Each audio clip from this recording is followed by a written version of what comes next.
Today, Precarious plays Lost Kingdoms 2. I was talking about some design thoughts during the last session.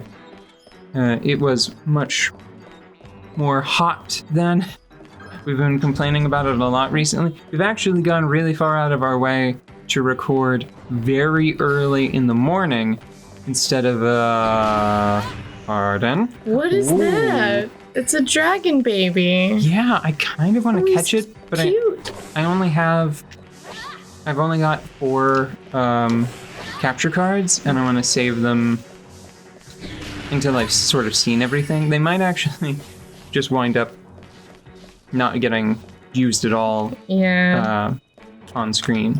Yeah, well, and those capture cards represent, like the entire GDP of a small country at this point. Oh yeah, hold on. Let me use this hallway as a break to just say that I bought one for 10,000 and then 15,000, and then I think he was like, just today it's 1,000, and I thought, oh god, yeah, they reset the price, like it loops once you get to 15,000. No, the next one is gonna be 30, I think. Oh my god. Okay. Yeah.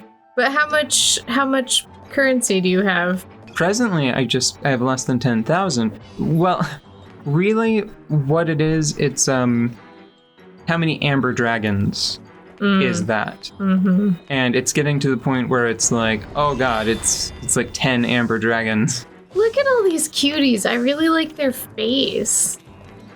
I want to know. It doesn't look familiar to me. I don't think I've seen this monster in this series before. I kind of want to know what it is, but because it's so common here, I'm going to go ahead and assume that maybe I can just get one from like the bounty at the end. Yeah, you shouldn't waste a card. I think they're adorable. Oh, look at them biting you. Oh, how cute. They're so vicious. What? Look at all of them. So, speculative design. Right, yeah. I think that this game could benefit from a design reminiscent of Hollow Knight or Hyper Light Drifter. Yeah. They could have made your weapon cards. They could have run on a different kind of resource, maybe just card usage, you know? Maybe just like the burning effect on the card. And that could have added to your magic stone total, successfully hitting enemies with effectively free-ish weapon cards. Haha, taste of your own medicine. So effectively free weapon cards, and that would have been like the flow of the game. The summon cards and independent cards probably would have been better for various reasons, but you have to charge up to use them. Because that's essentially how Hyper Light Drifter works. Right. Hollow Knight kind of works that way, but the nail, your basic attack, is also just good. Let's see if we get one of those baby dragons. We did get a baby dragon! What are you? What is it? It's an earth weapon. What? A weapon-type creature that always inflicts 10 points of damage no matter who the monster is. If it finishes off a monster, magic stones equal to 10 times the enemy's last hit point count will appear.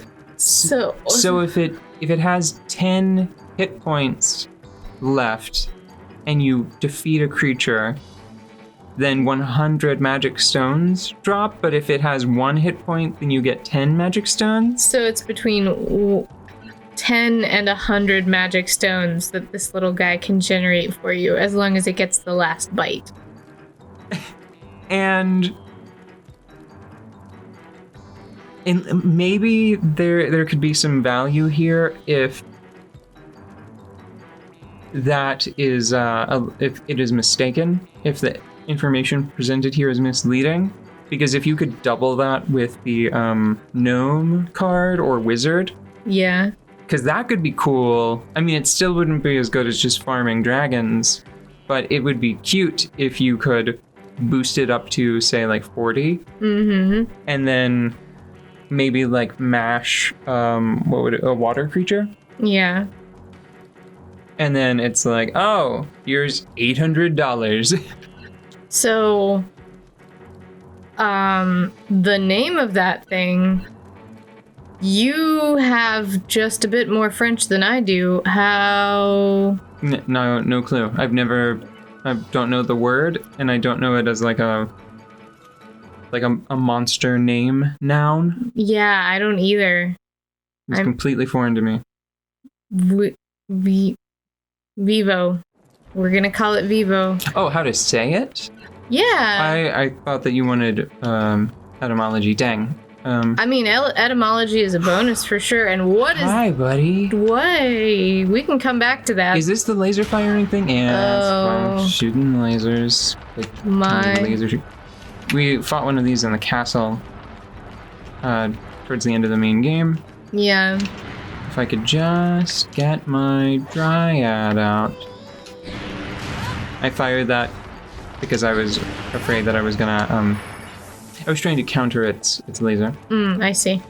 So anyway, I feel like that could be a compelling design that might let people feel like they have an out. Mm-hmm. Because there's this intimidation factor knowing like, oh geez, if I miss too often, I could be in a lot of trouble. Mm-hmm. But essentially, making weapon cards basic attacks could go a long way towards alleviating that feeling. Yeah. Even if the game was actually rebalanced such that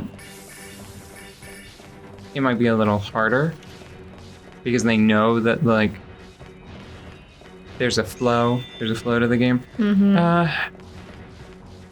So, is that the first brand new enemy that you've seen?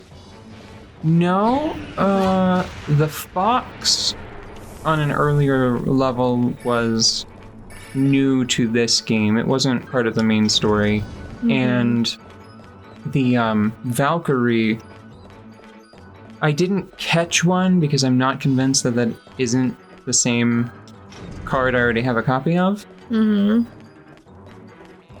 I wouldn't be surprised if it might be, I'm familiar with the word, but I don't know if I've ever had cause to say it out loud. Yeah. Arinyes? Oh, yeah. You know the Spider Women's. No, that's an Arania. Oh. An Arinyes, Erinyes. It's a fallen angel. Oh. Usually they're depicted like with red wings, and imagine a dark Valkyrie. Okay. And I think that might be what that creature is. Don't like how I can't seem to get out in front of that creature's laser beam. Yeah. Maybe I need to move more close before I start trying to run around it. Maybe. I just think it's interesting that they're presenting so much new stuff here in the arena, in the post-game. Well, I think that it might have been more of a case of we've got the models from the first game. I keep waiting to see if there are hidden treasures here. Although I suppose it doesn't have to be explicit, like, pull out of a box treasures. Yeah. Because they could just present new monsters. That's the greatest treasure of them all. So could we have done this before the end of the game? Like the end of the story? I don't think it was on the map until I beat the God. Did I beat God? Yeah, I think you might have. One of them. There were several. I think that in the first game, you beat one. I beat the god of destruction. And this time, you beat the god of... Harmony. Harmony, right. Yeah. This really does feel... But wasn't there a third god? Yeah, but I think that the game might have implied that it was already done. Before now. Oh, okay. It was the god of... I think it's the god of creation. Although that seems like a logical place to go if they had made a third one. Green! Yeah. It would be to finish up, like pull the curtain back and say like, oh no, the god of creation is still around and they are making things worse. Yeah, and they are actually also malicious. You thought ditching the god of harmony was bad. Well, it turns out that the god of harmony, I like it actually. I like how they're just sort of these unknowable forces that have designs of their own that are very extreme. It's very D&D. Yeah, it is. Where too much of any one thing is probably a poison. Mm-hmm. Because you hear like, oh, well, the angels, they're lawful good, so they'll help us out. And then they show up, and then it turns out like, oh no, they're going to impose their will.